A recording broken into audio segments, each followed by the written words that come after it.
The story of Noah's Ark. After Abel was slain and his brother Cain had gone into another land, again God gave a child to Adam and Eve. This child they named Seth, and other sons and daughters were given to them, for Adam and Eve lived many years. But at last they died.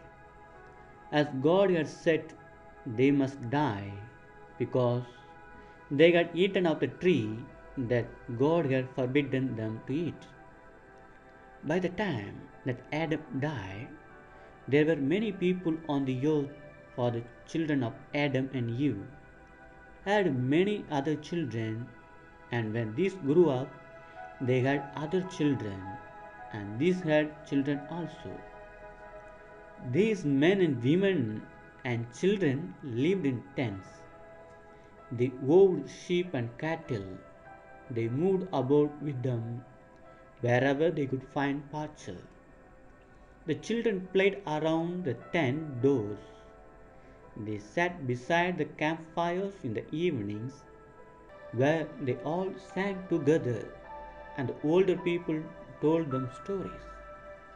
And after a long time, this land where Adam's sons lived began to be full of people. It is sad to tell that as time went on, more and more of these people became wicked, and fewer of them grew up to become good men and women. All the people lived near together, and few went away to the other lands. So it came to pass that even the children of good men and women learned to be bad, like the people around them, and no longer did what was right and good. And as God looked down on the world that He had made, He saw how wicked the men in it had become, and what every thought and every act of man was evil, and only evil continually. But while most of the people in the world were wicked, there were some good people also, though they were very few. The best of all the men who lived at the time was a man whose name was Enoch. He was not the son of Cain, but another Enoch, who came from the family of Seth, the son of Adam, who was born after death of Abel. While so many around Enoch were doing evil, this man did only what was right. He walked with God, and God walked with him and talked with him. And at last, when Enoch was very old man and weary with life, God took him away from the earth to heaven.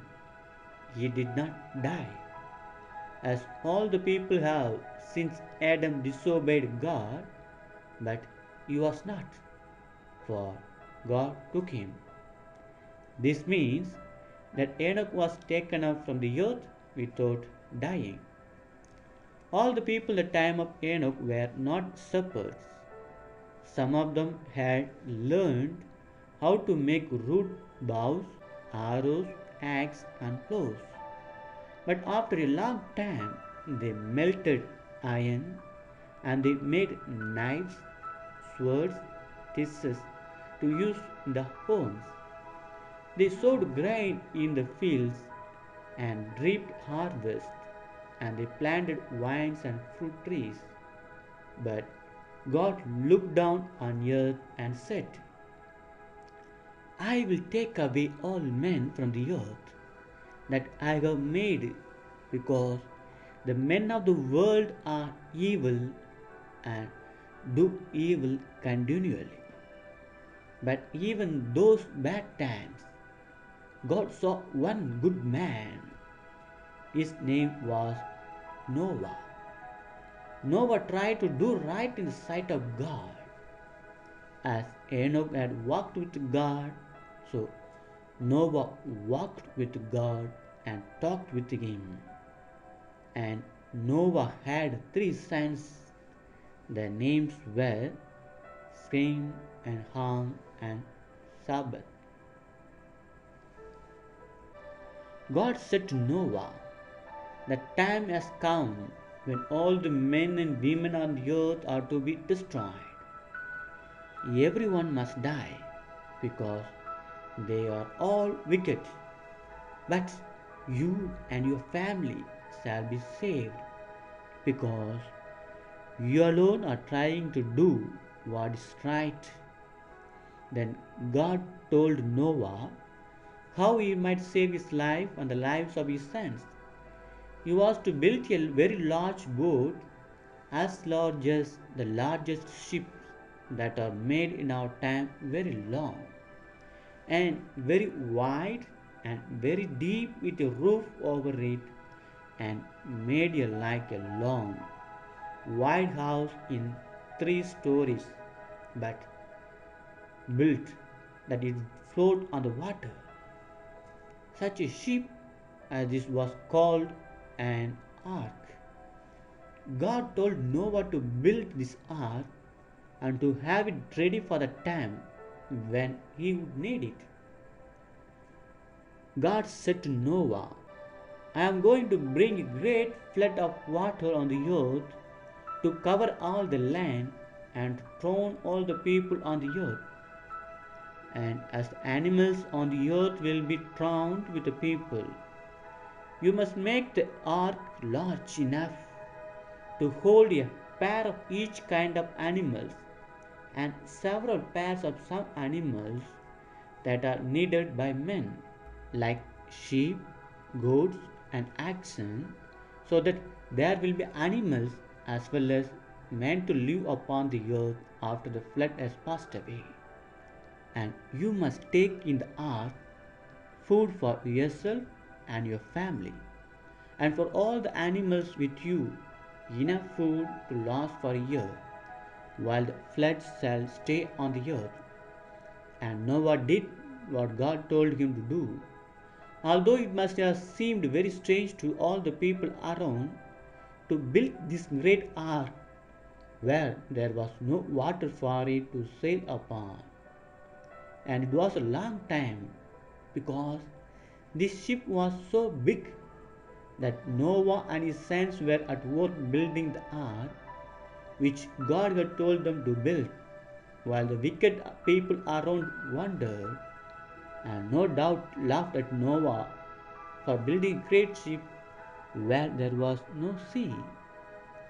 At last, the ark was finished and stood like a great house on the land.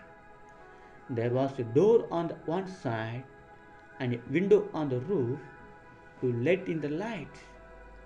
Then God said to Noah, "Come into the ark, you and your wife, and your 3 sons, and the wives with them, for the flood of waters will come very soon. And take with you animals of all kinds, and birds, and things that creep, 7 pairs of these, that will be needed by man, and 1 pair of all the rest, so that all kinds of animal may be kept alive upon the earth."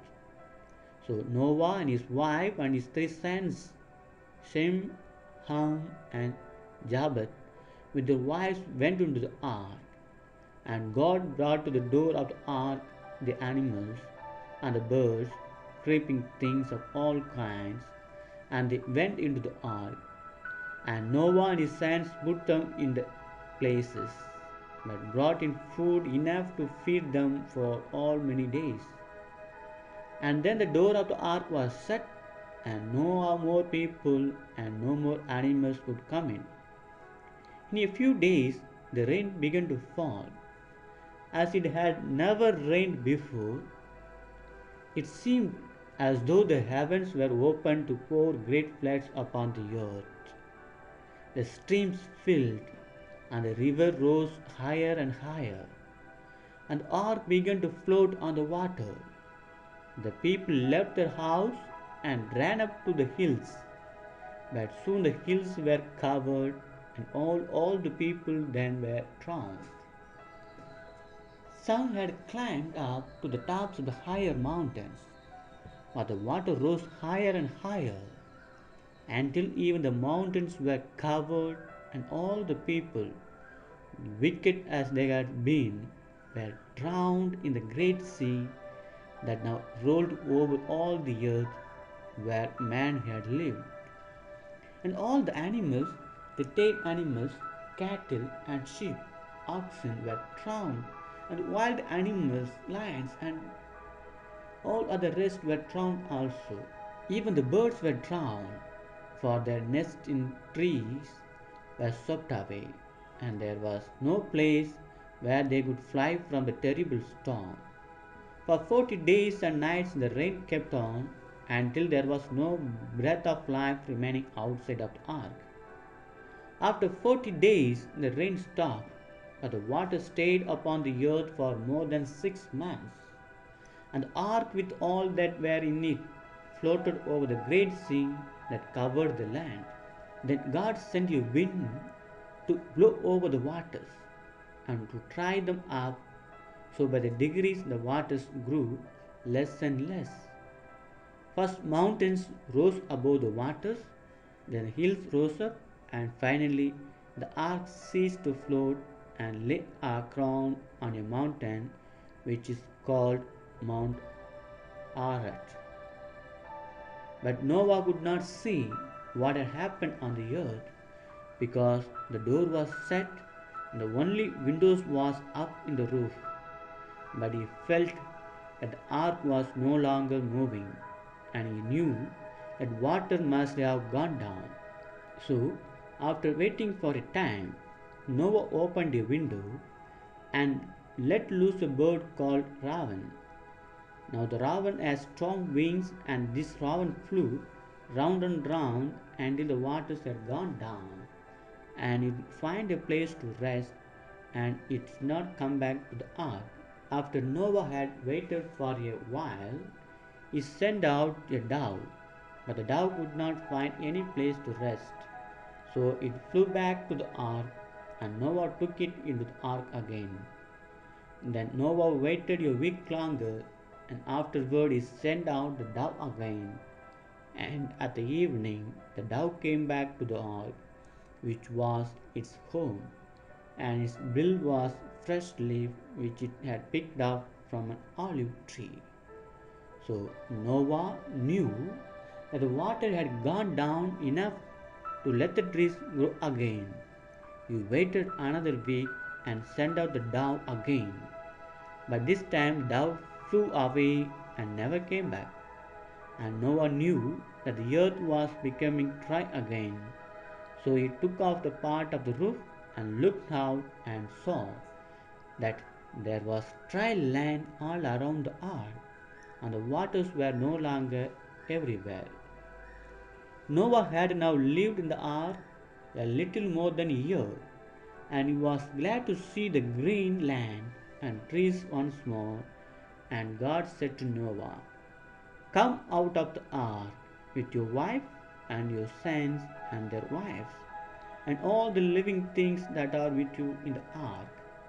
So Noah opened the door of the ark, and his family came out and stood once more on the ground. And animals, birds, creeping things in the ark came out also, and began again to bring life to the earth.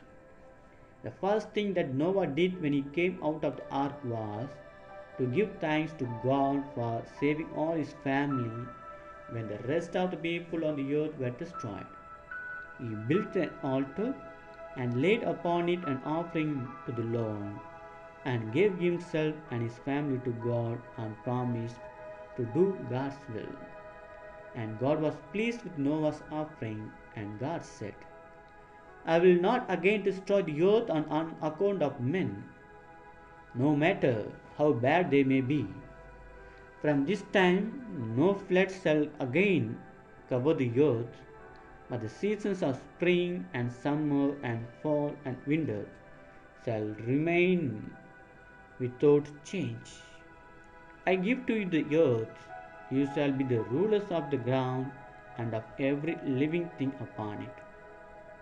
Then God caused the rainbow to appear in the sky, and he told Noah and his sons, that whenever they after them should see the rainbow, they should remember that God has placed it in the sky and over the clouds as a sign of His promise, that He would always remember the earth and the people upon it, and would never again send a flood to destroy man from the earth.